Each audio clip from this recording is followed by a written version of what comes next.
الجمهورية تقول وتؤكد وستلتزم بمبدأ عدم الخروج عن الشرعية،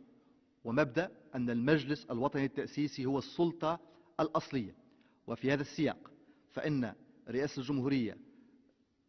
تستنكر كل التصريحات التي دعت إلى ما أسمته بالحد الأقصى،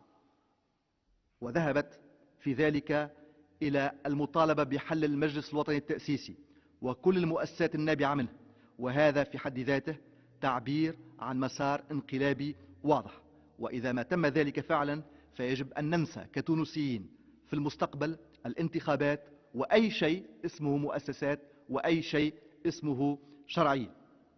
وبالفعل فإن رئاسة الجمهورية قد بدأت اليوم في الإجراءات القانونية للتتبع القضائي ضد كل الأشخاص الذين دعوا إلى تدخل الجيش والانقلاب على الشرعية، وهو ما ورد في تصريحات يوم أمس واليوم أيضا. وبالتالي فنحن ندعو كل القوى السياسية إلى أن لا تؤدي الاختلافات والتوترات مهما كانت إلى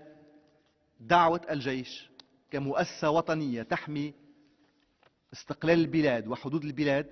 ودعوة المؤسسة الأمنية باعتبارها مؤسسة ترعى أمن التونسيين جميعا، عدم دعم أي دعوة لهاتين المؤسستين